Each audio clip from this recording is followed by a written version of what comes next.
Good morning, everybody. I'll just wait for the room to fill up before I get started.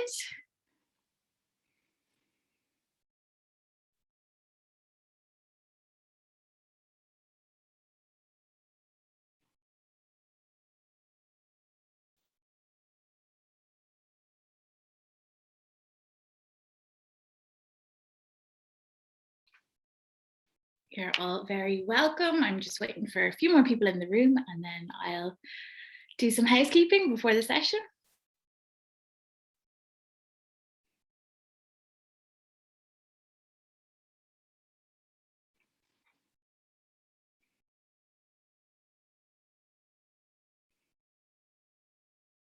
Okay, we'll get started. So just so you know, this is a webinar rather than a Zoom meeting. So your mics are already muted and your cameras are already off. So there's no need to go looking for those buttons. You will receive the slides after the session, and as you can see, the session is being recorded, so you will receive a link to the recording as well afterwards. If you have a question for Tommy and Kevin, today's trainers, they will be doing a Q&A at the end of their session. So if you have a question specifically for them, pop it into the Q&A box. And if you have a chat for me or just general comments and hellos and where you're coming from this morning, pop them into the chat. And I will now hand you over to Amy Woods from Volunteer Ireland, who's also on the steering group for the We Act campaign. She's going to tell you a little bit about that.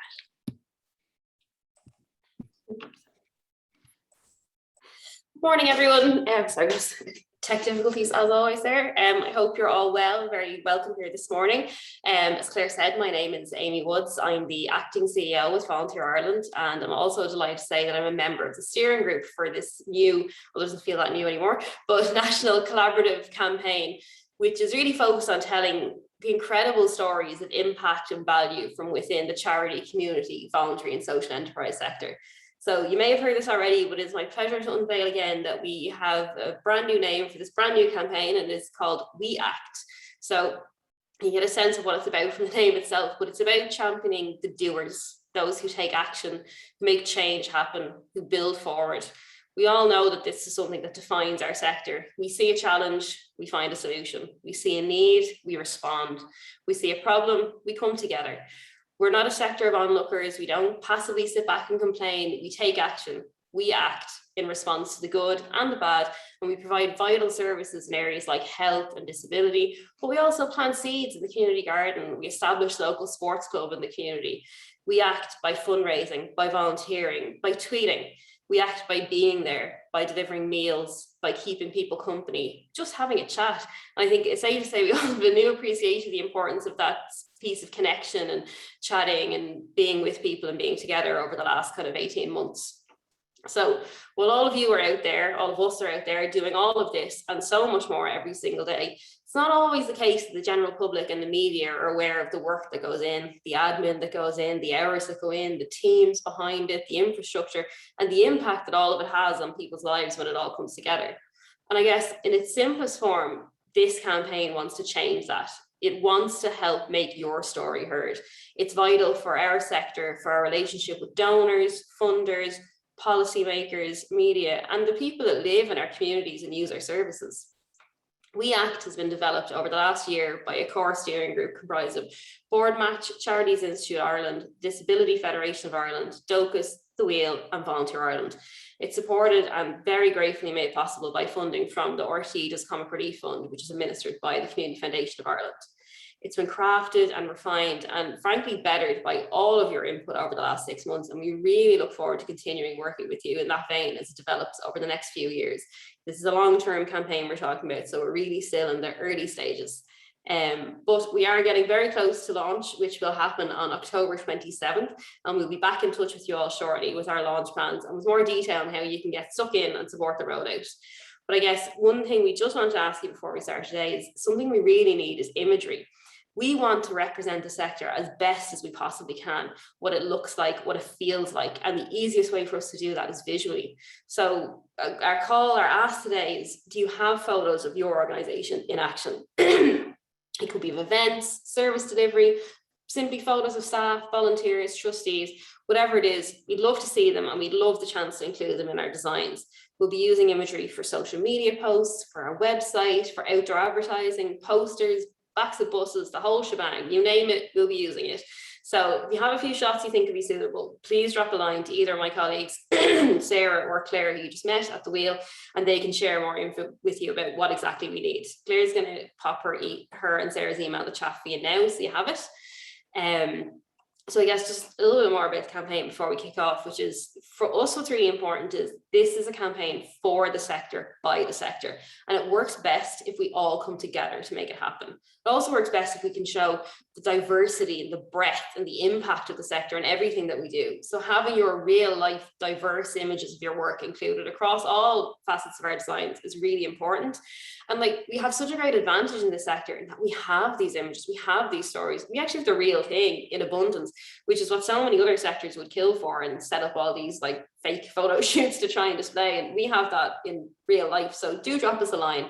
And as you may be aware, with all campaigns, time is of the essence. You know, we're only a few weeks away from launch. So if you have something, get in touch today.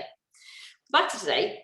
A key strand of this campaign has been focused on giving individual organisations on the ground the skills to get their story out there. You already have that story. We know that, we hope you know that, and we hope you believe in the power of your own story too, how your work is life-changing and life-enhancing. So what we wanted to do with this series is to bring together industry professionals in communications, editing, marketing, and media, so you can match your incredible, inspiring stories with all the skills you need to get it out there. The storytelling series, which we're now in our third session of already, is a pretty comprehensive 12-part series, which we developed based on your own feedback. We would have done a training analysis earlier in the year, and it's that feedback we gathered as part of that, which really led us to develop the specific sessions for this series. So they'll run more or less weekly, more or less at 11 a.m. on Wednesdays from here on out. Each session is completely free. It covers a different area of storytelling or communications, whether that be video scripting, editing, graphic design and Canva, social media, or photography. We'll share some more info on our upcoming sessions at the end of today, and you can also find full details on the Wheels website in their training section. So just quickly, today's session will take the following format. I'll pass over to our expert trainers, Tommy Flavin and Kevin O'Regan from The Realists, for their session on the basics of film editing now in a minute. After that, as Claire mentioned, we'll have a Q&A with Tommy and Kevin afterwards. So don't forget to pop your questions in the Q&A section. My colleague Sarah will facilitate that, and pop your questions in as you go. Don't wait till the end. Keep them coming. We also encourage you to tweet and get involved on social media. Let us know what you thought about it. Let us know that you're here, using the hashtag stories series. So before handing over, I just want to finally say a big thank you to Tommy and Kevin, who have given up their time to share their expert insights with us today. I'd also like to thank Sinead for background tech support, and Claire, who you met earlier, who is our dedicated campaigns officer for We Act, and frankly, the driving force behind this training series and many, many other facets of the campaign besides. So I hope you enjoyed today's session, and just quickly formally introduce Tommy and Kevin, give you a little bit of background about them. They're the creative directors of The Realists, one of Ireland's most respected video production companies. The pair and their team have established a reputation for creating standout videos for charities and public communications, working with some of the most high-profile NGOs in Ireland. They relish the challenge of taking big, important ideas and communicating them to the public in a way that inspires them to take action. And I'm sure they'll inspire us all today. So I'd now like to hand over to Tommy and Kevin to begin their session. Thank you very much. Hi guys, how are you? No, I think everyone can see us now, hopefully. Just need to share your screen there, Kev.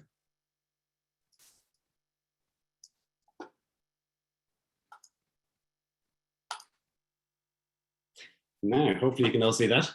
So I'm Tommy Flavin, and I am Kevin O'Regan. We are creative directors and co-founders of The Realists. So thank you all for coming along to this course, which is designed to give you guys just the basics of video editing.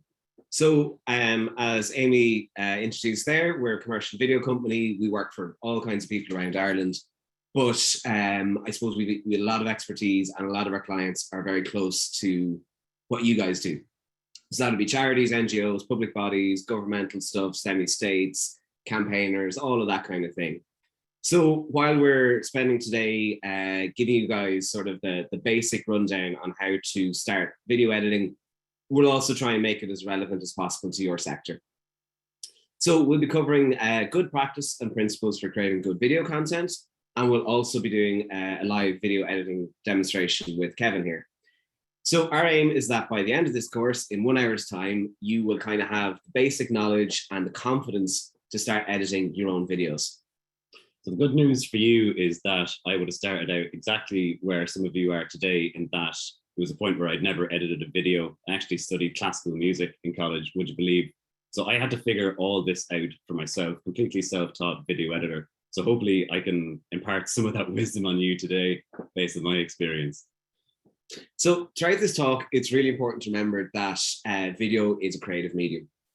So in that sense, there's a million different ways to make good video content, and there's no such thing as one right way or any one wrong way. It's only, are we telling a good story and are people reacting to that or not?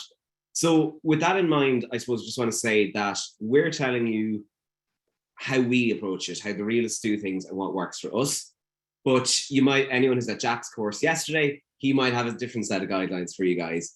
But you might also find that as you start to edit yourself, that some of the things we've said don't feel relevant to you, or feel like maybe you're actually even doing the opposite of what we've said. That's totally fine. So long as you're expressing yourself through video, and so long as you're telling your organization's story and you're reaching people, you really can't go wrong beyond that.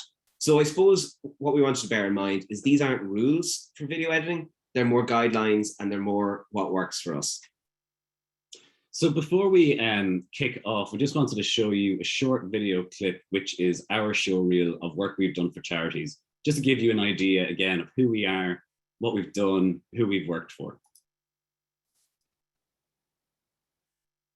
Please help us. There's nothing pink about it at all. Yous are the young ones. This is your future. Be my yes. Please vote yes. Donate to our movement. Join us in our campaign. It's time to make a change. We will fix this. Vote. Be equal.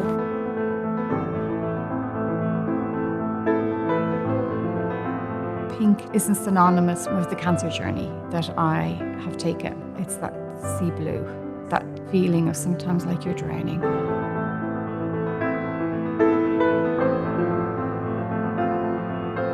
I mean, just because I'm in a wheelchair doesn't mean I hate my life.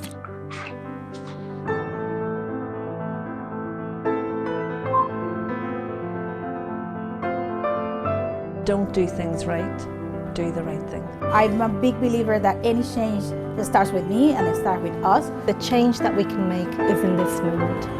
So why don't you come on in and take a look? Goramaha good. Thank you. Cheers. Thank you. Fair play.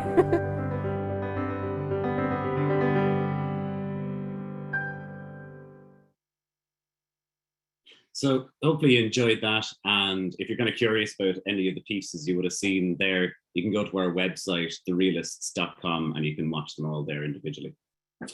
So just to kind of give a brief overview of what we're going to be covering today. So first of all, we're going to start with an important question: why good editing matters. And then we're going to take you through a couple of different options for different editing softwares that you can use. Then we're going to have our live editing demonstration, where hopefully you'll kind of see the basic steps of how to go about it. And then we're going to talk about, after you've edited your video, where does it go? How do you get it seen? And then on top of that, maximizing the success of your video and content. And then, as we say, there will be a Q&A at the end of this presentation. So keep your questions coming into the Q&A box down at the bottom of your screen. So, in our opinion, videos don't need to be complicated. It doesn't need to be like a big Hollywood production with loads of effects and that takes months to make and all of that. They can be very, very simple, but it needs to be done well. So our aim today is to just teach you how to do the simple, basic things well. Beyond that, you really can't go wrong. So editing can seem very technical and a very daunting process at first, particularly when you open the editing program and you see this big blank thing, loads of buttons, loads of bits, and you kind of say, where do I start? So that's normal. That's a feeling I've had. It's a feeling Kev's had. It's a feeling that every editor in the world has had when they open a program for the first time. So I suppose we want to give you guys just those few steps to start it, to break down what do you actually do when we look at this, and how do we start to just start cutting together material? Because once you know the very basics of it, it's really quite simple. So a few guiding principles here for the day. The first is that while, again, as I say, it doesn't need to be complicated, it does need to be done really, really well, because poor quality content, that is stuff where the cuts are a little bit messy, maybe the music is too loud or the speech is too low, or, you know, things get cut off halfway through and all that. That will distract from your message. It kind of wastes your audience's time, and you put all this effort into getting their attention, and then, you know, the message you're giving to them is all scrambled. And ultimately, really, it will reflect poorly on your organization. So it's important to get all those basic things right. That being said, a real guiding principle for today is don't let the perfect be the enemy of the good. So we're not looking to spend months and months absolutely perfecting an edit. We're really just looking to get something cut together nicely. Everything runs smoothly from start to finish. Nice bit of music in the background. It's clear and concise messaging. As part of that as well, you're absolutely going to make mistakes. And, you know, we'd encourage you to make mistakes because they're great learning opportunities, and it means that you're trying something new. And don't worry about them too much. Don't, you know, if there's a mistake or two in your first video, just get it out there, just get started. And then the second video will be better. And the third video will be even better again. And you'll just continue to improve as you go. So the last thing we'll say on a more practical note is to dedicate time to editing. So, you know, the first time you do it, it's a lot to get into. There's a big program, loads of footage, and it's a lot of new concepts to get familiar with. So if at all possible, it'd be great if you could kind of give yourself half a day the first time you start to edit something.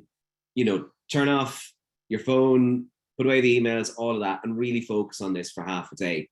Once you've gotten to grips with the program, it's easier to fit it into your normal working day. But it really is one of those things that needs a bit of concentration to get you over the first couple of hours of editing.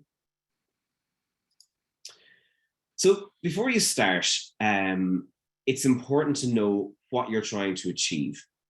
So we have 3 key questions that we ask ourselves before we start any edit, and we ask our clients when they come to us with a video. The first one is, what is the purpose of your video? So that means, what am I actually trying to achieve with this video? What is the message I'm trying to get to the audience, and what am I actually trying to do for my organization? The second one is, who is your audience? Are they supporters of the charity? Are they really familiar with our work? Or are they, you know, people who've never heard of us before, and we're trying to spread the word about what we do? Or maybe they're governmental, or they're decision makers, and we're trying to open their eyes to something that's going on. The third question is, what do you want this audience to do or feel after watching your video? So that means, what action do we want them to take? Do we want them to click on our website to learn more? Do we want them to share this video and spread the word further? Do we want them to take some kind of an action like fundraising or tweeting about an issue? And then in terms of feeling, it's like, well, how do we want them to feel about those actions as well? Do we want them to feel curious and informed? Or do we want to kind of rile them up a little bit and get them going about some issue that we're really passionate about? The really important thing to remember, and this is the trap that everybody falls into, and still our clients are doing it, is there's only one answer to each of these questions. So your video has one purpose, it has one audience, and it has one thing that you want them to do or feel after watching the video. We get clients come to us the whole time like, oh, who's your audience? And they'll give us 5 different demographics. And what's the purpose? Well, it's to introduce the organization, but it's also to fundraise, but it's also this campaign we've got coming up and needs to tie into that. What happens then is you muddy the message. You've one opportunity, it's about 60 seconds max, to talk to your audience, and you really need to make sure that what you're saying is razor sharp. And this goes back to our idea of saying that you have to, you know, do the simple things well. Again, if you keep it really simple and have one answer to each of these things, then you really can't go too far wrong. So how do we get started video editing? I know some people would have been at Jack's seminar yesterday. You'll have heard all about the, you know, planning your videos and, you know, actually filming them. And this really is the next stage. But I know some of you won't have been at that, but I believe that you can get access to the recording of Jack's seminar. So, you know, maybe go back and you can look at the 2 recordings in a row, and that'll give you a good sense of the whole process. So a really important first step here is, what am I going to edit my video on? How does it work? And there are kind of three main types of video editing software out there, and I'm going to go through them. So the three different types would be computer programs that you download onto your laptop or your PC. There'd be browser-based platforms. Now, those are quite a new addition to the market. They're essentially entirely internet-based. So all you need is your Google Chrome, your Firefox, your Internet Explorer. Everything works over the internet. And then the third type will be mobile apps. So actually going to start with mobile apps today. So this is obviously quite a new thing as well. And there's a lot of advantages to mobile apps in that, you know, they're in your pocket. You know, you take a video on your phone, the editor is right there.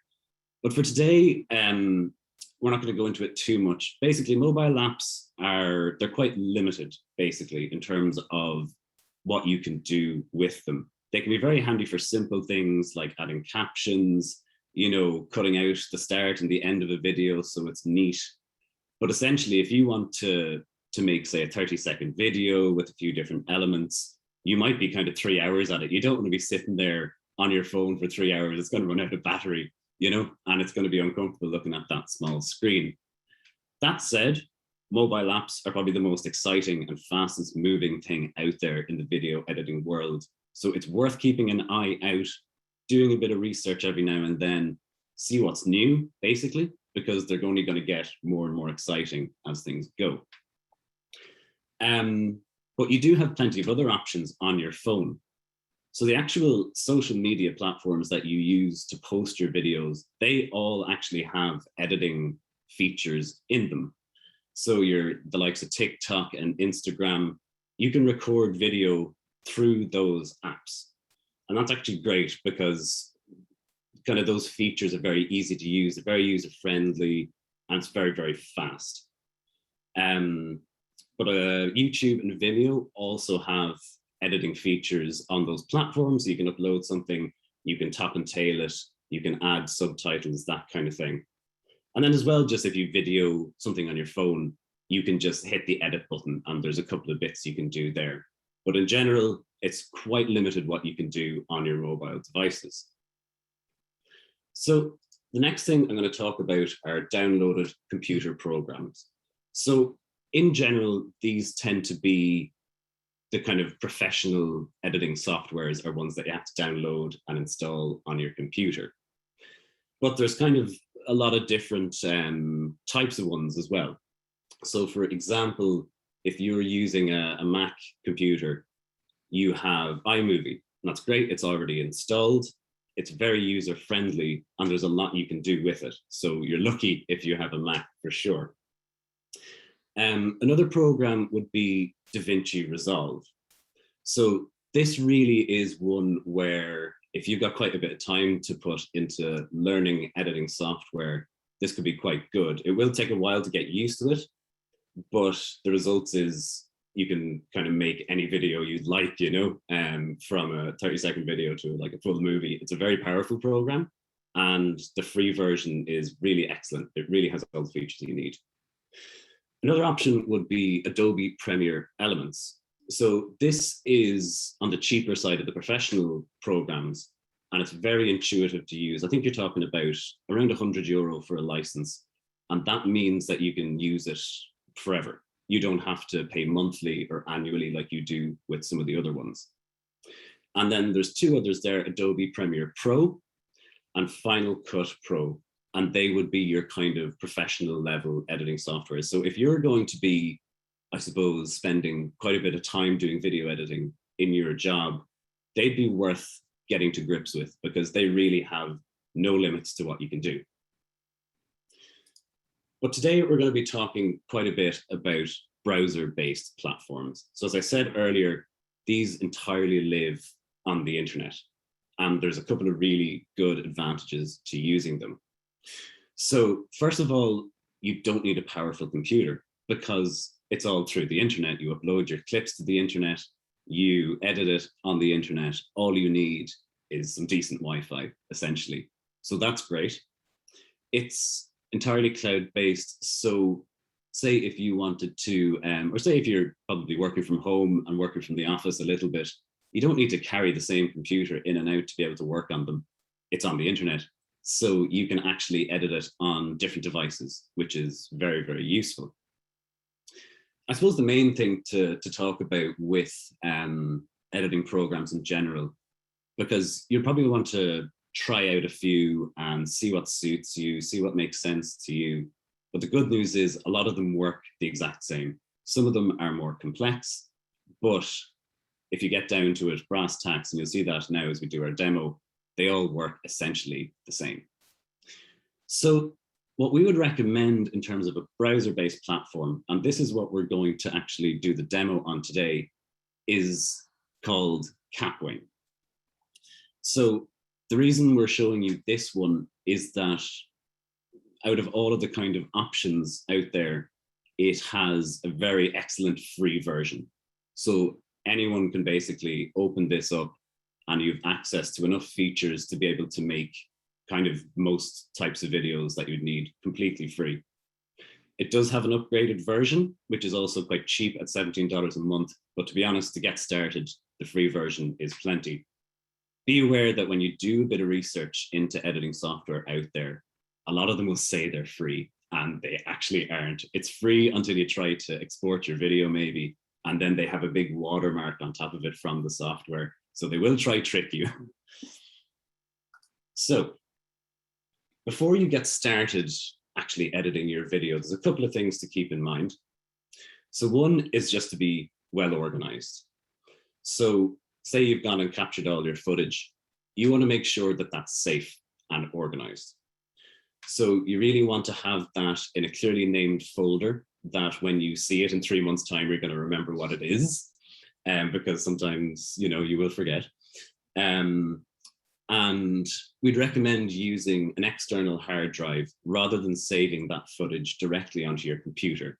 Basically, the more files you have on your computer, the slower it's going to be. So use an external hard drive, and also make sure that your footage is safe. So you should really back up all of that stuff onto the cloud, onto a second hard drive, somewhere you know it's going to be safe. So in terms of first steps here for Kapwing, which we're going to be using now in a second, it's very, very easy setup. All you have to do is go onto the website there. You just need to type in your email address. They'll send you a code, and you type in the code, and in you get. So it really is very, very simple. So before we get started, I just want to give a shout out to JP in Focus Ireland, who has kindly let us use some footage that we captured for them at their coffee shop in Temple Bar for use for the editing demonstration today. So what we're going to be showing you is, if we go back to our 3 questions, you know, what is the purpose of your video? Who is the audience, and what do you want them to do? What we're going to do with this footage from the coffee shop, our kind of imaginary brief that our client that we want to make, is to make a short video about the coffee shop, and all we want to do is get people interested. So the purpose of the video is to raise awareness of the coffee shop. Your audience, we're going to say, is people who didn't know the coffee shop was a thing. And then what do we want our audience to do at the end? We want them to find out more by going onto the website. So I'm just going to swap over here onto our editing platform.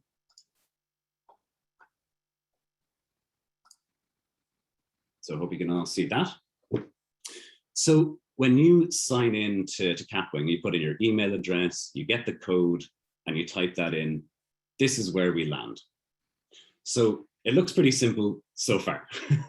So we have, let's just take a quick look around. So in the middle here, we have 2 options. We've got start with a blank canvas, and we have click to upload.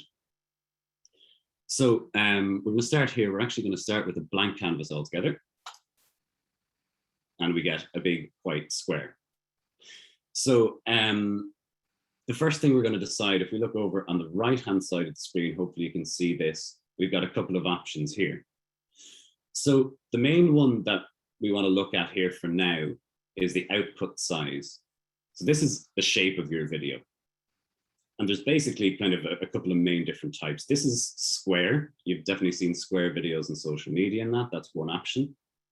The next one is vertical. So you'd see that on kind of your Instagram stories and things like that. And then you have, the next one is landscape.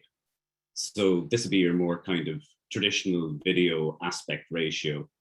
And it's still obviously used on social media quite a lot. So we're going to stick with landscape 16:9 here for now. And you don't need to worry about the few other bits here. They're not that important. I suppose one thing to say about this editing demonstration, we don't have all the time in the world. You're probably going to see a lot of things on this screen that I'm not going to explain. But the main thing is that when you're maybe after this demonstration going and trying it out for yourself, to just click on all the buttons, see what they all do. And there's also plenty of help available on this. You see at the bottom left, there's a help button. So you can always click that. And there's plenty of other videos on YouTube where people go into more detail about the editing program. So in case you have any questions, there's loads of information out there. So the first thing we're going to do is to get the footage that we would have captured on our shoot. So I'm going to click up here in the top left, you see add media. So this is to grab our first file. And we get this box here. So I'm going to click to upload. And here I have the folder of all of the footage that we captured at the Focus Ireland Cafe. So just to show you a few bits, I'm going to upload this clip here. Let me click open. And you'll see it's going to pop up here in the top left. And you can see there that it's uploading. So this section on the left here now, when we have selected media at the top, this is where all of your footage is going to go. So the exact same process as I did there, add media, you can select multiple clips so you don't have to individually upload them all. You can kind of set it going and wait for it to be done. But everything basically is going to appear here on the left-hand side of the screen. Okay, that's finished uploading now. So you can see here, there's a big plus button. So that always looks good. We're going to click that. Now, okay, so we now have this section down at the bottom of the screen. So this is our timeline. So this part at the bottom of the screen, and this is the same for basically all video editors, is where you're going to build your edit. And you'll start to see it now. It will kind of look like building blocks essentially. But we have our media up here. And then when we click these, they appear down on the timeline below. So I suppose to talk about how you begin editing a video, it's the hardest thing in the world because you've got this big blank slate and you kind of know what you want to do, but like, how do you get started? So for most video edits, you're probably capturing some form of interviews or voiceover. And that really is what's going to drive the story that you want to tell. So a really, really easy way to start your edit, if you're kind of wondering, like, God, how do I get started on this, is just to watch through all of your interviews. That's how we start every edit. We watch through the full length of all the interviews. And that's a really easy task because you're just listening back. And as you listen, your brain start to come up with ideas like, oh, that was a really nice piece there. Maybe that would work well at the start or at the end. So essentially what you're doing is you're listening through to everything and then picking your favorite bits. So that's the first step. So I'm just going to show you then how we actually pick those bits and single them out. So I'm just going to press play here from the start.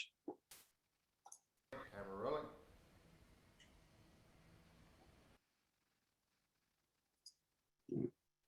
It's behaving very well, of course.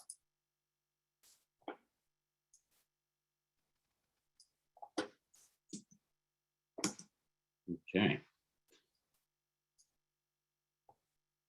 So we might just try bring that onto the timeline again.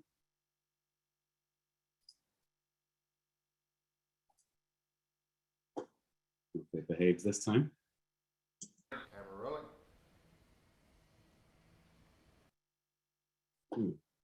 Now that is quite strange. I suppose didn't happen in practice. That's it's probably a good lesson for video editing. It can be frustrating at times, and for no good reason at all. So hopefully I should be able to show you a couple of bits anyway. If you look here at the bottom, you'll see this is the audio. Let's see if this is any better now. Focus Ireland believe that homelessness is only a temporary. Okay, it's still behaving great, of course. So if you look down here at the bottom, you can see these little bumps here. That's the audio. So you can see there, that's the first bit that she says. So we're going to say, right, this is the first bit that we want to use in our edit. So these couple of tools I'm going to show you now, they really are the basics of video editing. You can go start to finish on a whole video just using these, and it works the same across whatever platform you're using. So we want to take just this one bit of the video. So simply, you can go to the start and click and drag from the left, and you'll see that that part of the video is starting to disappear. So now if we press play from here, we'll just get the start of the clip that we want, and the part that we don't want is gone. So I'm just going to undo that and show you a slightly different way of doing it. We click on our clip here, make sure it's selected. And you see this button here that says split. We click that. You'll see now that instead of having one long clip, we've got two, and we can move these around now separately. So that's great. What that means then is we can delete this because we don't need it. And it is just a delete key on your keyboard. There's no button here to do that. So then I'm going to go to the end of that section that we wanted. And I'm just going to do the exact same thing again. I'm going to select my clip. I'm going to go to split. And now I have a separate clip. So it may not play back, but this is part now. This is one of our sound bites that we want to use to tell our story, and we can start to build our edit. So really, you want to go through all of your interviews, listen to everything, and then as you go, just pick out the bits that you really like. And I suppose then you really are thinking about your 3 questions all the time when you're listening to these interviews. You know, when you're trying to pick your favorite bits, you should also be thinking, what is the purpose of the video? Does this achieve that? Who's my audience? Are my audience going to like this? And also, what do I want my audience to do after the video? You know, does this bit of the interview make sense that they're going to take that action afterwards? And I suppose there's a couple of other things to keep in mind as you are going through your interviews. You want to find things that tell the story in a concise manner. It's no good kind of getting that one soundbite if it takes them, 2 minutes to get their point across. That's going to be too long. So try find the sound bites that are nice and short and concise. Another thing to avoid is anything too technical or anything with too much jargon in it. That's going to put off your audience, especially for the piece we're making here, just a short piece to pique people's interests and then for them to visit the website. We don't need loads of jargon. We'd also avoid anything that is kind of overly negative. Positive reinforcement in general is the way to go. And then as you're going through it, maybe you didn't plan for this in the interview, but as you're watching it back, you might notice like, oh, that's a really nice moment where my interviewee kind of has a bit of a smile or a laugh. And you're like, oh, I really like that. Put that in as well. If you reckon your audience are going to engage with that, but it's always nice to have these kind of very personal moments, and the unplanned moments are often the best ones. And I suppose when you're listening through and you're wondering, will I include this soundbite or will I not? If in doubt, don't include it. You probably don't need it. If your video ends up being shorter, that's probably not a bad thing. You know yourselves on social media and that the shorter, the better. in some cases. You know, you want to get people's attention and not lose them over a really long soundbite or anything like that. So what I would have done then is I would listen through to all of the interviews for this Focus Ireland shoot. And you can see on this timeline here that I've already selected some of them. So we'll see now if this is going to behave. I hope that people come away from the coffee shop. Of course it's not. With any luck, we will be able to listen through to the whole thing at the end, but I think it's just misbehaving right now. The coffee shop was the first ever sort of. Yeah, no, it's not gonna play ball, I don't think. So look, these are kind of a couple of nice sound bites that I've picked out, and I've kept those things in mind when picking them. They're kind of nice personal stuff, nothing too complex. I just want to grab people's interest. So the next thing that I want to do is add some other footage. So you see here that there are two lines here now. You see the 1 and the 2. So I've moved my interviews down onto track 2. So the reason being, I want to add footage in. On top of that, it's not just going to be the interview that we're going to see for the whole thing. We can do a lot more. So this extra footage, and I'm just going to show you here, I've picked out some of it in advance to save us some time. So there's my shot of the outside of the coffee shop, inside the coffee shop. This is Aoife, who's going about her work. So this is called B-roll footage. So essentially, B-roll footage is anything that isn't your interview, which is your A-roll footage. Makes sense. So what I'm going to do now is I have my interview, and I'm happy that I've told my story. What I'm going to do then is I'm going to try grab the audience's attention with some really nice other footage, this B-roll footage. And having looked through this, I would imagine that this clip here is a really nice, engaging shot. It kind of tells a story in itself because we're seeing the outside of the cafe. It's nicely filmed. It's going to stand out on social media. So all you need to do is click on this and drag it back to the very beginning of the video. So now if we play this back, I hope we're not going to see Aoife, our interviewee, at the beginning. Instead, we're going to see this shot of the cafe. So then, as we get on to the edit, we want to add in some more footage. So you'll notice there that the shot of Aoife here, it kind of jumps around a little bit. We've got different angles of her, and those jumps can be quite jarring for an audience. So as well as using our B-roll footage to kind of tell the story a little bit better and support our interview, we can also use it to make the experience a lot more smooth for the viewer. So we're going to try get rid of all of these little jumps in the interview by covering them with different footage. So we've seen the outside of the cafe now.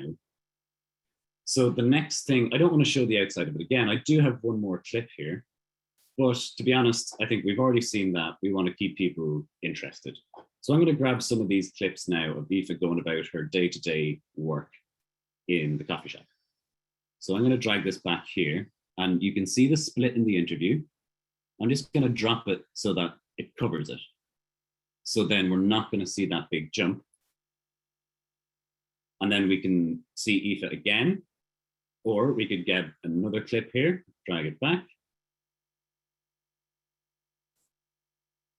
And I'm going to grab, I think, one more. So there we have 3 clips in a row. So that's kind of nice. We're going to get an idea of what Aoife is doing in the coffee shop every day. And then we've got one more jump here, but I think it's fine to see her again there. You want to, having faces in your edit is always good. People are going to react to faces, they're going to engage when somebody's speaking directly to them as well. So it's fine to kind of show her again here. And then I'm going to look at my last few clips here, and we've already seen her kind of doing her work. So again, looking for something a bit different. We've already seen the outside.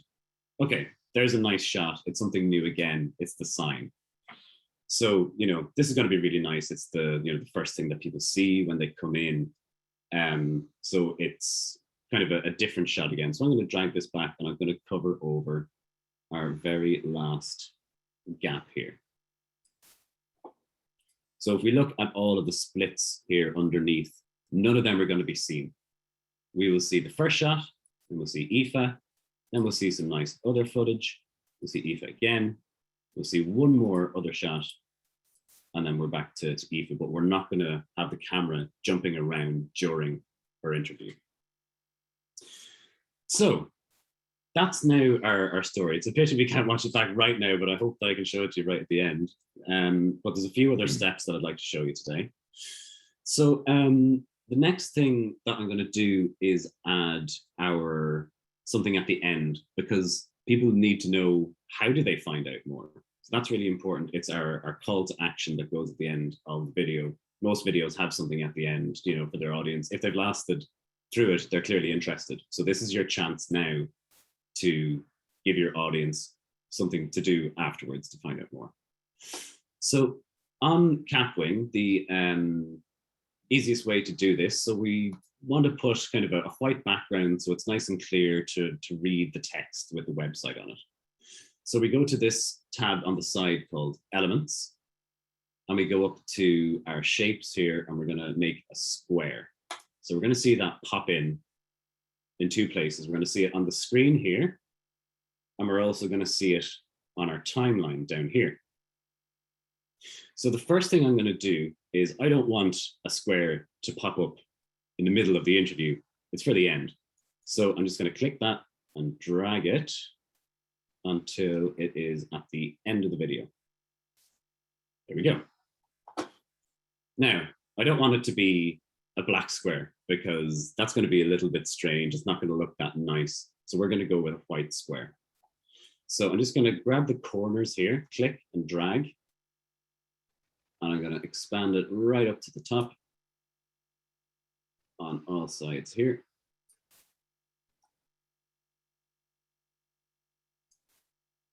And then if we look over on the right-hand side of the screen, we have some controls. And again, all you need to worry about here is the color, which is up here, fill color, click on white, and there we have it.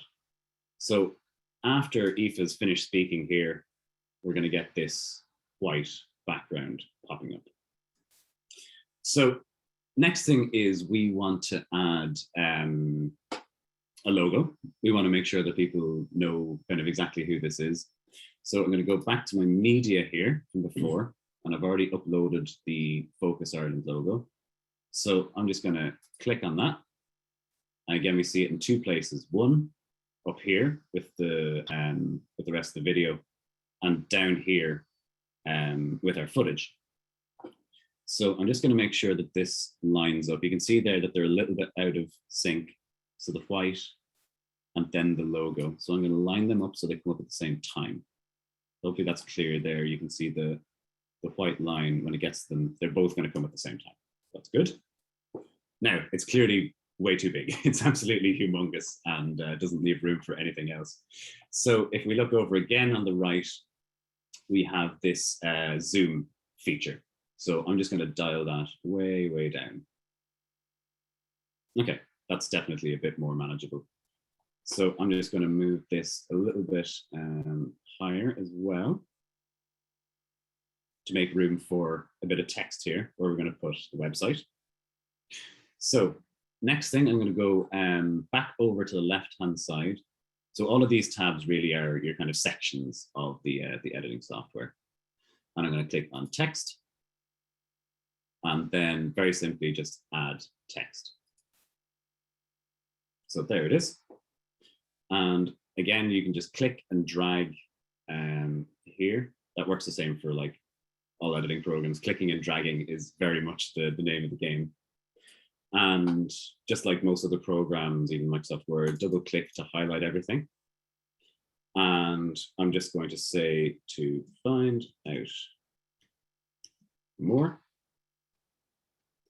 visit focusireland.ie. So that is our call to action. That's what we want our audience to do. So again, this is a little bit off. Oh, it is. After going back, I'm just going to do that again.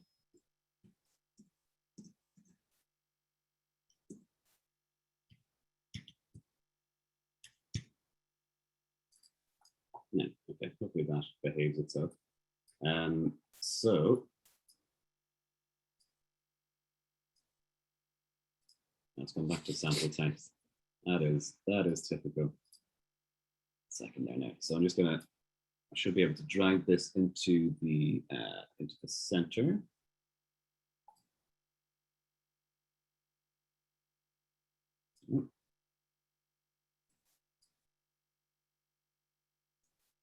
It's in edit mode here, so we should be able to drag that in. I'm just going to leave it where it is for now.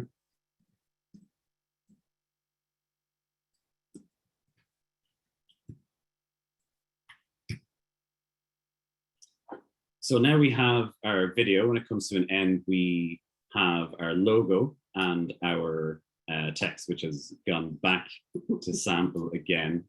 As I say, editing can be frustrating. Your programs aren't always going to do what you tell them to.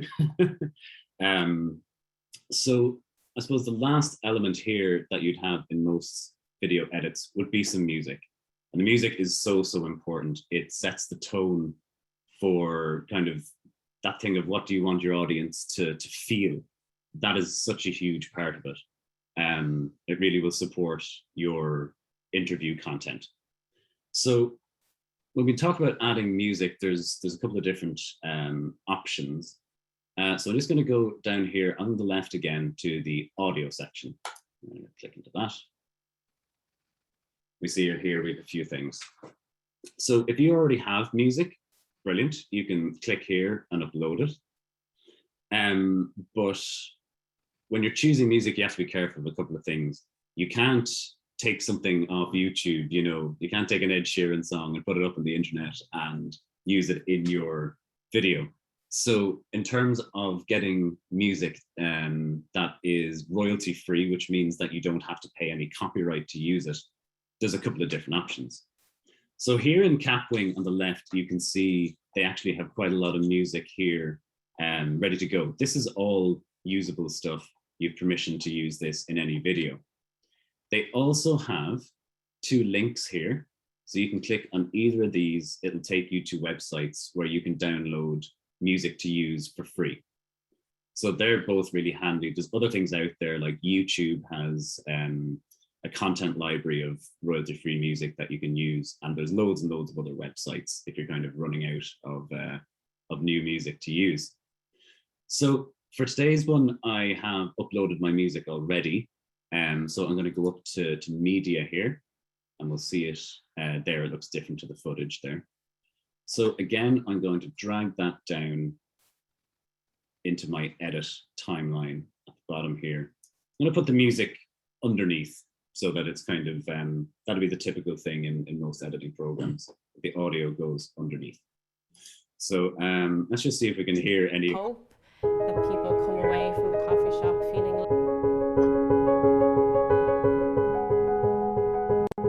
Okay, so we can hear the music there and we heard a bit of the interview at least. What's very clear straight away is that the music is way, way too loud. So how we're going to fix that is if we click on our music, you see this red line here. I'm going to click on that and I'm going to drag it down. So you can see there you're going to get a percentage coming up. So let's just see if that's any better. I hope that people come away from the coffee shop feeling a little. Yeah, it's still too loud, right? So we're going to drag it down even further. And it really is just trial and error. Just keep going until you're happy with the kind of the balance. You want to make sure basically that the interview is nice and clear and everyone can understand what's being said. So one of the last steps now is we're going to tidy up our timeline here. So first of all, I've got these two clips at the end that I've decided not to use. we need to actually delete those clips, because if we export this video, it'll include those 2 clips. You'll end up with a load of blank space and then these 2 random clips and a much longer video than you thought. So I'm just going to click those and delete both of them. And then you'll see there that the music, so the original track is far longer than the video that we wanted to make. So just like when we were editing our interview clip earlier, the simplest thing is to go to where you want to cut it away, which is at the end of the video here. Select your music, go back to the split button, click that, and now we've got 2 separate clips. So I can drag that around if I want, but what I want to do is actually just delete it. So now we've got a nice, tidy timeline. We have our music, we have our interview A-roll here, and we have our B-roll footage on top, and we finish off with our call to action, which is still behaving wonderfully. So one last thing, if we can hear the music here. I hope. You can hear there that it cuts off very, very suddenly. So there's a way to fix that, nice and handy. If we click on the music, we go up to the right-hand side of the screen here, there's a couple of different options. So what we want essentially is for the music not to cut off suddenly, but to fade out gradually. So we're going to go over here to Effects.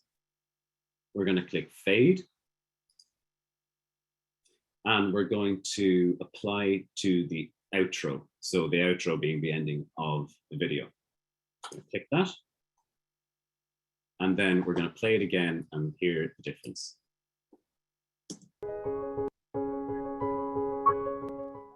I hope. So you can hear there, instead of cutting off suddenly, it fades out, which is just a much nicer experience for somebody who's watching your video with their headphones on the bus, and it's kind of a sudden end to the video. It's a little bit jarring. So this is looking really good now at this point. The last step is to subtitle your video. And really we can't say enough how important subtitles are to your videos on social media. First of all, 70% of people on social media are watching content with the audio muted. So if they started watching this and there was no subtitles, they're not going to be hooked in because they don't get the content. So it's first of all really important for that. And it's secondly really important for accessibility for all users. So for that reason, subtitles is a must for all video content. So Capwing actually has a great feature up here. If you go to the top, we've got a subtitles button. And we click that and we get brought to kind of a new section here. So this section here is about kind of manually adding your own subtitles. That can be quite time consuming, quite kind of frustrating in that. So we really would recommend going down to this magic button here, auto generate subtitles. This wasn't always a thing for video editors. We spent a lot of time subtitling videos a couple of years ago, and now there's all this really, really great software that does it automatically. So if we click that, essentially it's going to auto generate, it's going to listen to all the interviews and it's going to generate subtitles for you. The one thing to be aware of is that they're not going to be 100% accurate because it's still a computer, but it'll get all your timing done for you. You'll just need to click in and correct the errors that it makes, but it's very, very simple. I'm not going to do it today just because it takes a couple of minutes for it to actually generate those subtitles. So don't worry if you do it yourself that it's taking a while. It just takes a couple of minutes. So we'll skip that for today. So I'm going to click done down here. And we're back to our edit.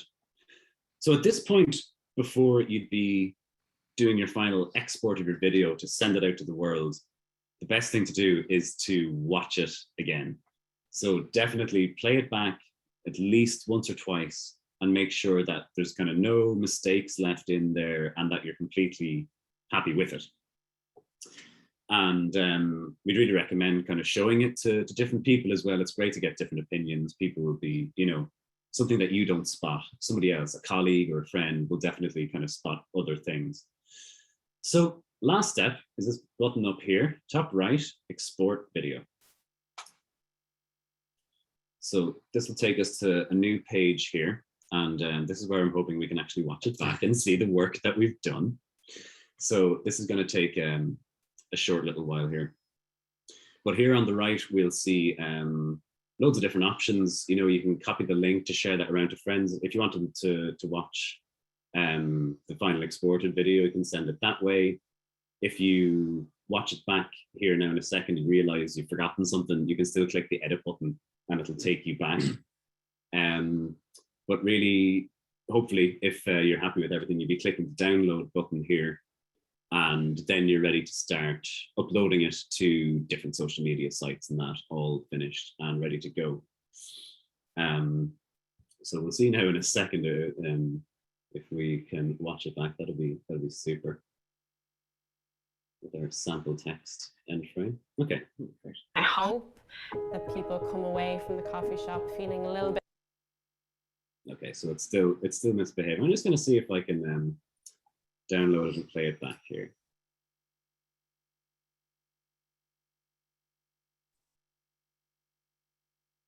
I hope that people come away from the coffee shop feeling a little bit lighter and just a little bit more like they're not alone. The coffee shop was the first ever sort of service in Focus Ireland. It's kind of where it all began. Our founder, Sister Stan, I think she thought she would only be here for a year, and I think it's over 30 years now and we're still here. Focus Ireland believes that homelessness is only a temporary phase in someone's life. The coffee shop provides a safe, secure, warm environment for the most vulnerable people as they begin their journey out of homelessness. So except for our unfortunate text at the end there, we've made quite a simple, smooth, very watchable, nice video in, you know, quite a short amount of time with very kind of little effort. So hopefully that's given you an idea of the basics of how to put together your videos, saving technical malfunctions, which are unfortunately a fact of life. So now that we've exported the video, I'm going to hand over to Tommy now to talk about what to do next.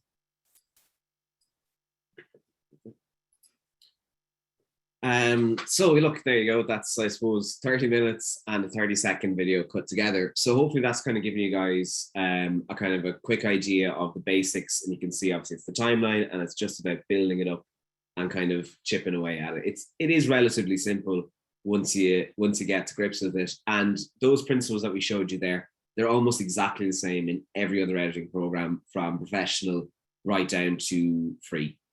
And of course, the technical faults are also a fact of every program, from professional down to free.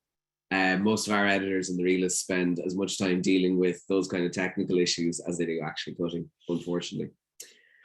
Now, I want to talk to you for a couple of minutes, just to wrap this up, about what to do next with your video. Because what we found is that we've often had clients come to us producing beautiful videos with them. We spend months putting them together. It's absolutely gorgeous. They put it out into the world and it gets 100 views.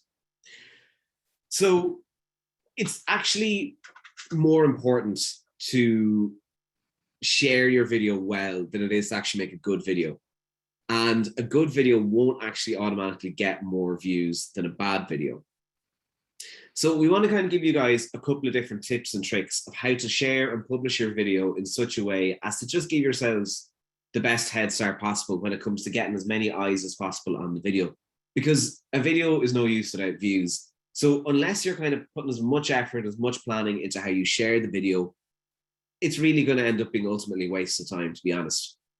So the very first thing I'm going to say is please upload directly to whatever platform you're using. So that means upload directly to Facebook, to YouTube, to Instagram, to Twitter, and do it separately for each program.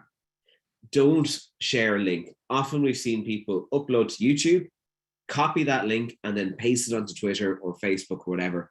It does not do well. People want to see the video directly on the platform. They don't want to have to click on a link in Facebook that then takes them to YouTube.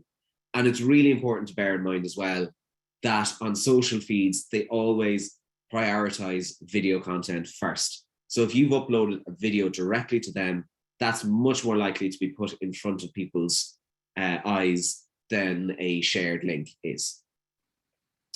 So the next thing I want to talk about is thumbnails. So this is a really simple thing, but it's really, really effective.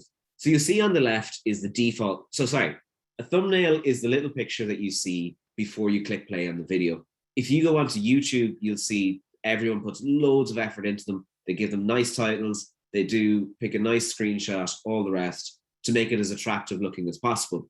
When you're scrolling through Netflix, those pictures you see, they're thumbnails. You'll see that they've put tons of effort into designing those to make you think, oh, that looks really interesting. So I want to show you a quick example we've done here. On the left, you see the default one, which is what the video has picked by default. And it's fine, but her eyes are closed. She's not looking at the camera. It's not clear what this video is about. On the right is a thumbnail that I've picked out. I've taken what I think is the nicest shot. I've given the video a little title, and I've also put the logo there. So now to me, it looks like, oh, this is a little story. So it takes it from being a sort of corporate video to actually being a little bit of a short film. And it really helps to get people intrigued and clicking on your work. The next thing to bear in mind is time of day. So the time that you actually post the video is super, super important. Less so nowadays on Instagram and Facebook that kind of cycles people's feeds. You might see stuff from 3 or 4 days ago right next to stuff from 10 minutes ago, but particularly on Twitter, which still shows you the most recent content first.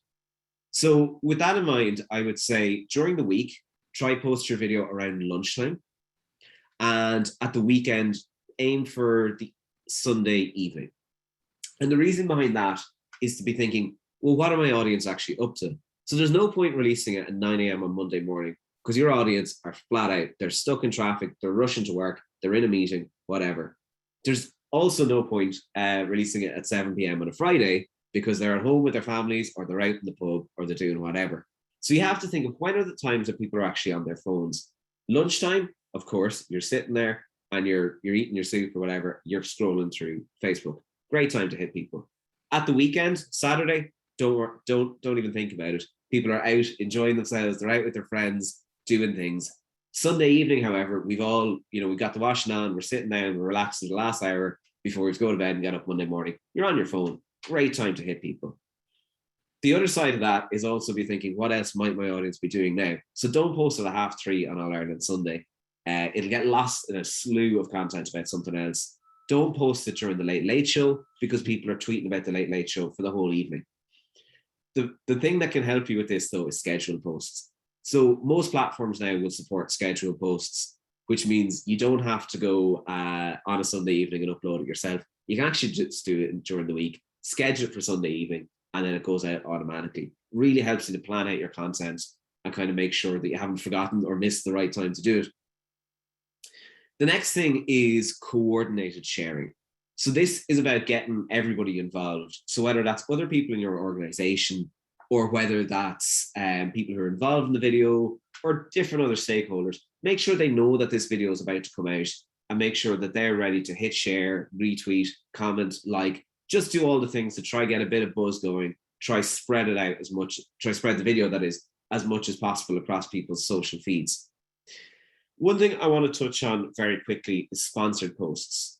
So sponsored posts are where you click the boost button. You've probably seen it yourself before, Facebook encouraging you to do it. And that you spend maybe €5 or €10 and it puts it in front of 1,000, 10,000, 15,000 people. It's really powerful. It's really, really cheap. And it's a great way of, you could have spent 100 quid putting this video together between one thing or another, throw an extra tenner on it, and suddenly you've quadrupled your views, if not more. The one thing I'd encourage you to keep in mind, though, is the right kind of views. So, if this video is about pensions, let's say, there's no point clicking boost, putting the tenner behind it and just letting it rip.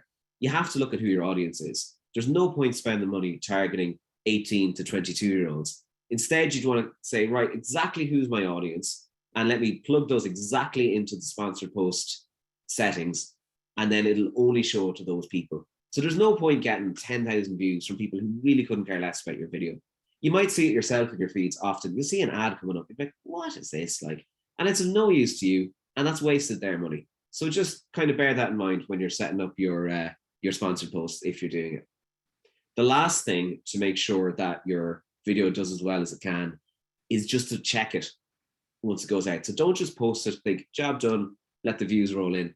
Just go and check it, make sure it's uploaded correctly, Make sure there isn't any little errors like the card at the end says sample text, or that the sound cuts out halfway through, or the video is squashed or anything like that. Just watch it, maybe get 1 or 2 other people to watch it on their devices to make sure it's playing back fine.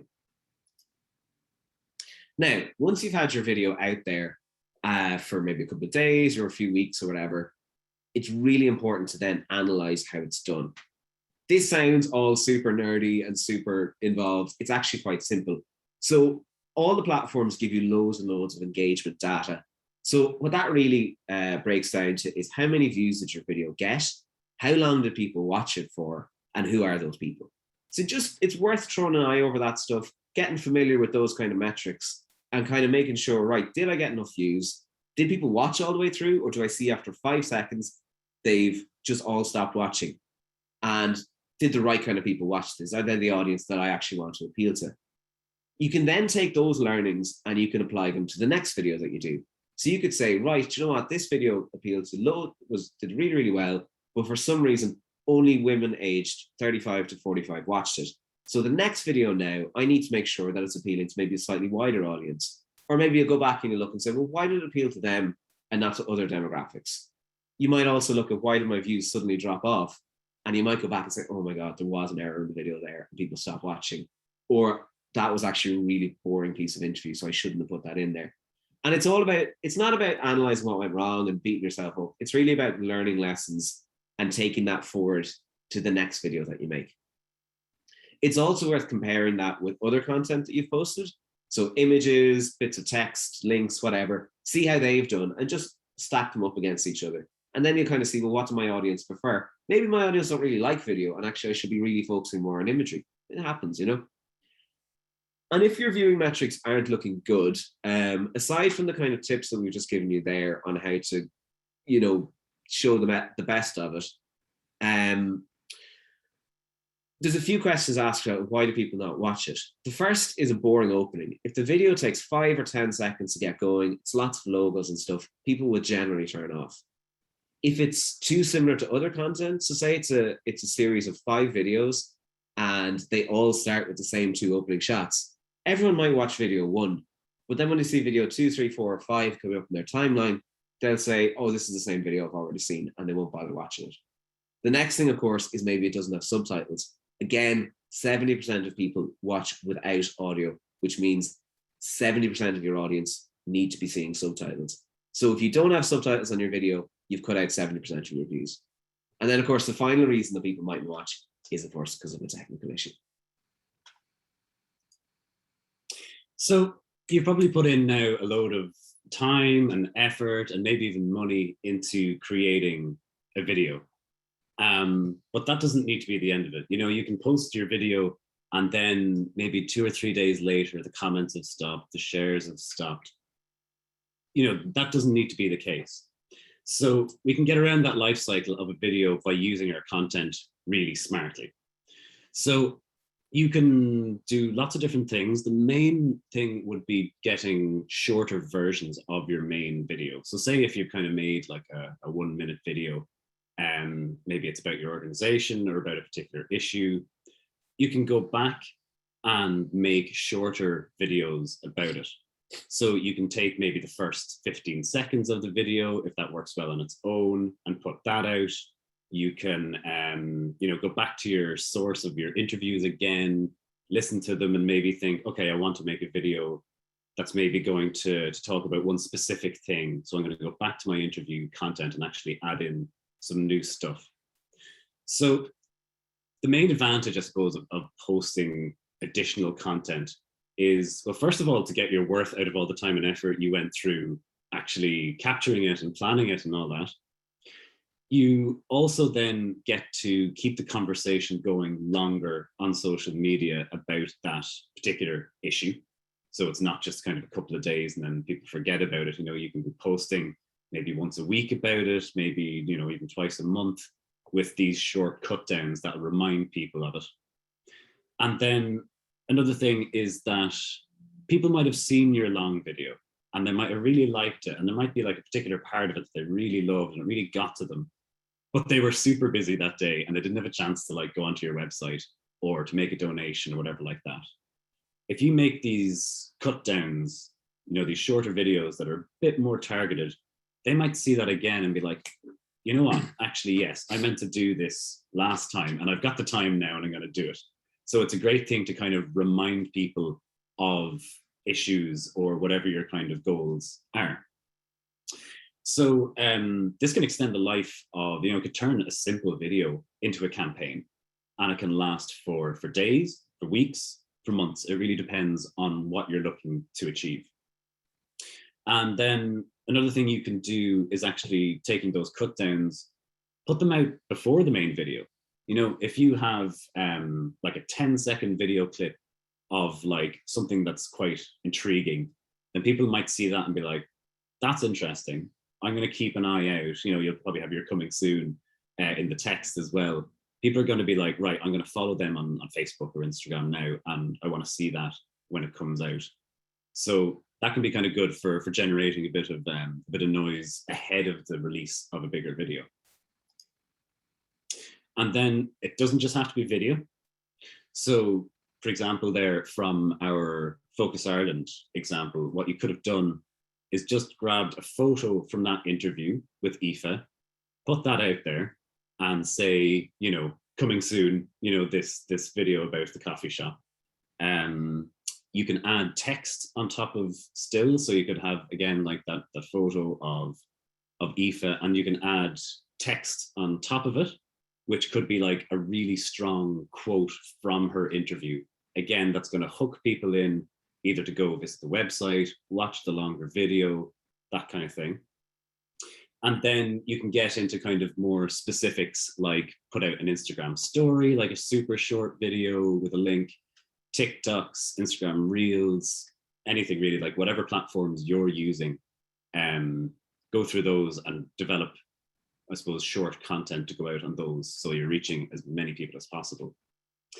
And then alternative cuts there, what we mean by that would be probably to go back from scratch to all of your interview content, look at what you captured and look at it with fresh eyes. You know, after a couple of weeks, you might listen to that interview again and be like, God, you know what? I can tell a different story here.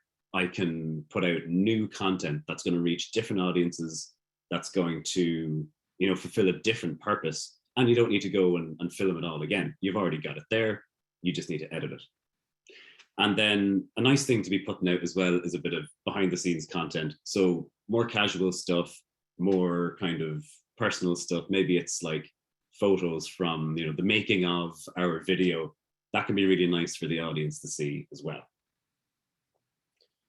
So I suppose and we're nearly done now. I just want to give you a few kind of tips and tricks to kind of wrap things up, and then we'll leave a bit of time for questions. I know we're getting a bit tight. But just one thing to kind of finish up on what Kevin's saying there with the cut downs is it's really important to hold on to your footage after you've shot this video. Don't just kind of say, right, job done, video made, clear that out now, empty the recycle bin, on we go. Hold on to that, because in a year's time, you might decide you want to do something else with it. It really is an asset for your organization, and an organization that can build up loads of video over a couple of years. It's so valuable when it comes to other uses down the line. You know, maybe you want to make a 10th anniversary video, and now suddenly you've got content going back 5 or 10 years. You pull all that together and make something lovely out of it. And as well, you can say maybe in 6 months after the first video, oh, do you know what? We want to refresh this campaign. Let's look back at these interviews and let's do more with them. So please hold on to that. Keep those hard drives safe and keep it backed up on the cloud, because it is an asset, you know. So look, a few tips and tricks to kind of bear in mind, and it's a few little learnings of ours from through the years. The first thing is that video is entertainment. It's not a serious business. That doesn't mean, of course, that you need to be light or flippant, but you do need to make sure that your content is engaging and it's interesting and that people benefit from watching it. With that in mind, I would say don't think of yourself as just a charity or a volunteer group or whatever. People respond to all of these different accounts, whether they're friends, influencers, celebrities, whatever, in exactly the same way. And that's as an entertainment provider.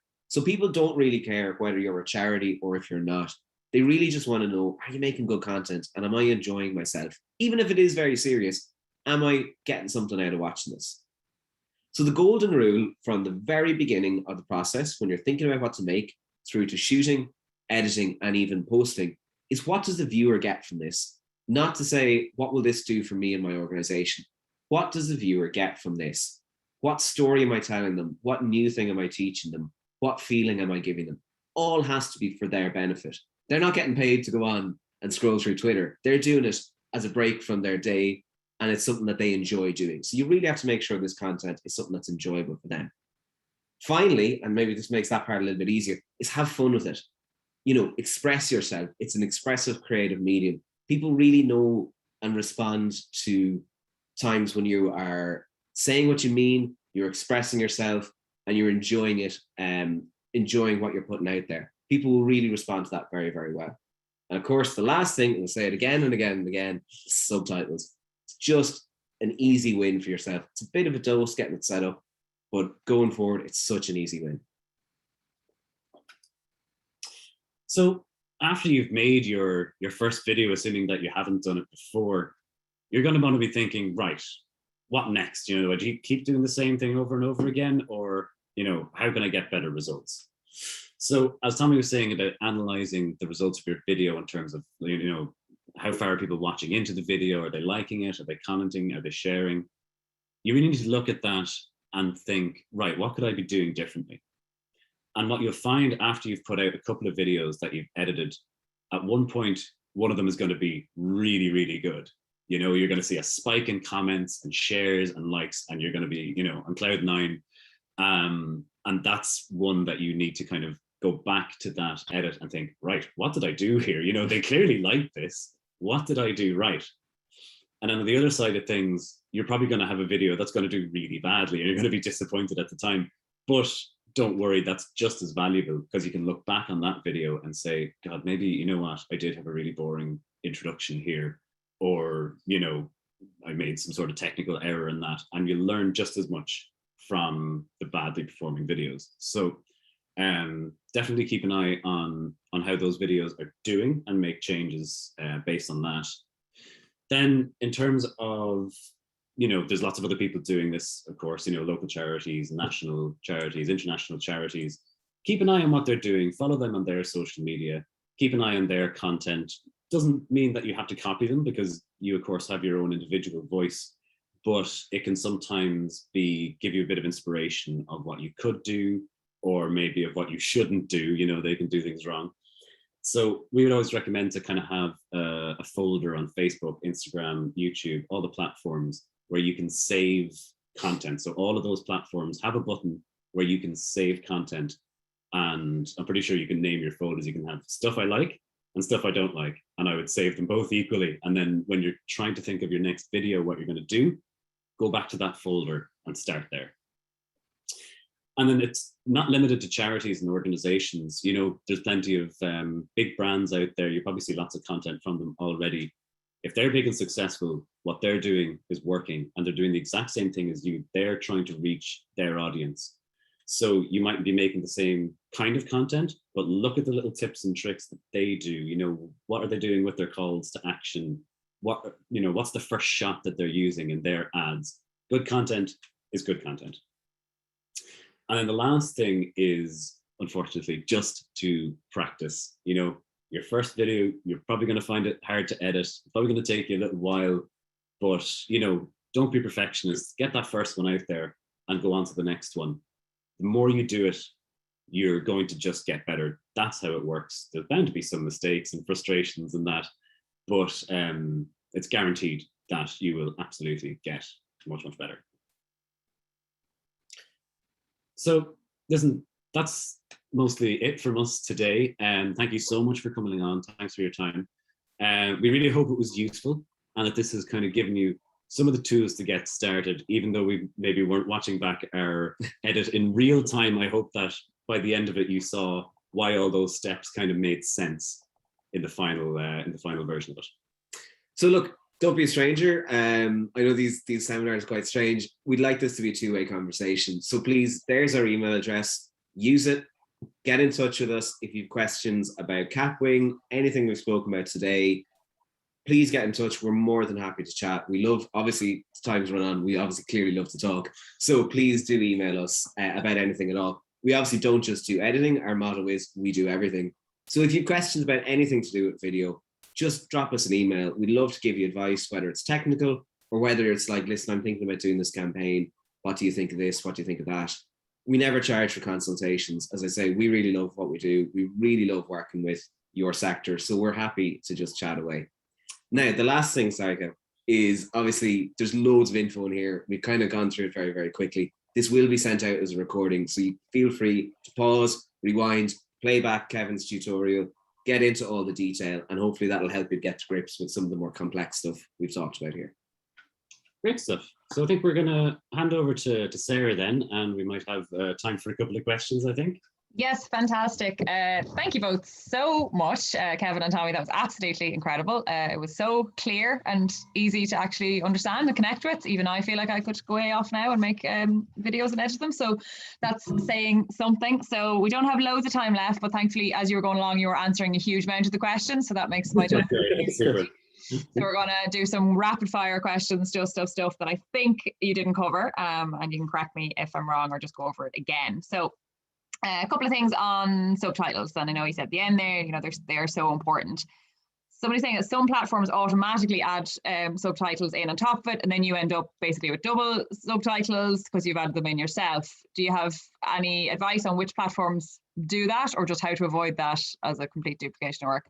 I wouldn't like to give a specific answer because it does change all the time. Okay. So you just do a little bit of research. Again, maybe just post a test video. If it's throwing subtitles on, delete it, you know, take subtitles off, put it back up, that kind of thing.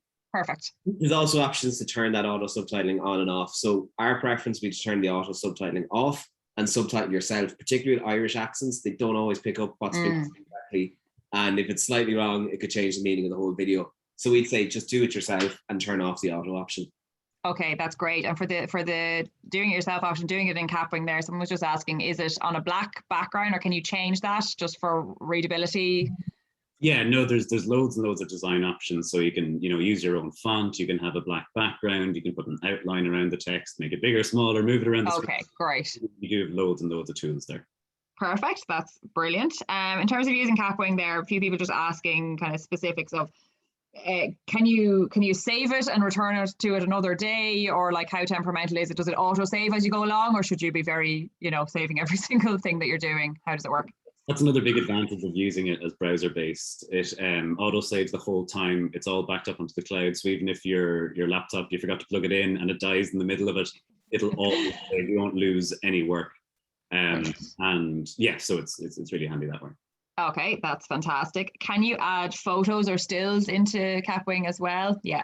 Absolutely, yeah. Right. For that, if it's not photos or stills that you have yourself, if you're looking to use stock footage, do you have any advice on where to get stock footage? Or So there's another platform, another little button on the left-hand side of the platform that actually has access to their own library of stock footage and stock images. So that's really handy. It's in the platform. But there's also loads of kind of stock websites out there as well. Yeah, okay. That's one place to get started anyway. Okay, that's brilliant. It really has it all, doesn't it, Capwing? It'll do everything for you. How do you make a thumbnail? A couple of people just asking, like, when it auto generates whatever, you know, horrible face that you have on you, how do you change it? So there's two things to do there. So in terms of actually making it, we just take a screenshot from the video. And then I would have done it in Photoshop. You can do it in Canva. You can do it in whatever works for you. Just make a JPEG image out of it. And then what you do is a lot of platforms have the option to upload the thumbnail. But the ones that don't is you literally just put it as a single frame at the beginning of the video. So it's too fast for the human eye to see it. It's literally one frame, but the program picks it up and puts that as a first image. Okay, so great. A little bit of trial and error in that, but it's a bit of a workaround, but it does work. Okay, that's a clever tip. If you want to share a video on several different platforms, let's say you want to share it on YouTube and Instagram, do you have to do different edits for all platforms, or can you change the aspect ratio after you've done your master edit, let's say? That's it. Just change the aspect ratio. Yeah. But by and large, for social, we'd be saying square video all the way. It's just so versatile. Okay, good stuff. Do you prefer YouTube or Vimeo for embedding video? Vimeo, 100% Vimeo. Yeah, that was a very clear answer. There was no hesitation. the end of like mental videos, Vimeo only shows you your videos. So when somebody's finished watching, instead of getting 10 crazy videos, you just get 3 videos that are actually from your channel. So it's a great way to keep people watching your content. Okay, that's brilliant. In terms of scheduling programs for social, do you have ones you recommend? I know we use Hootsuite. Do you think there's much difference between any of them? Probably the best one. We just do it kind of manually through like Facebook Content Studio and that kind of thing. But probably if you want to do it for all of them, I'd say Hootsuite is probably the way to go. Okay, that is great.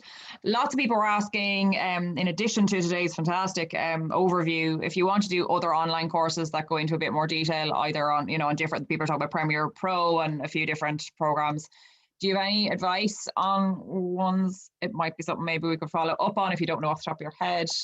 Yeah, I know the Lynda courses, LYNDA. I have a feeling they might have rebranded as LinkedIn Learning. I think, yeah, LinkedIn bought them. So LinkedIn Learning, we would have had a couple of subscriptions to that over the years, and they'd have kind of beginning to end courses on all the different types of software that you could imagine. So LinkedIn Learning would be great. You might already have a LinkedIn Pro account, for yourself, so you might already be paying for it, So that would be handy. And I suppose just on the Capwing stuff, they have lots of, start to end tutorials if you wanted to go back and see all the features that are available, because there's plenty there that I didn't get into today. Yeah.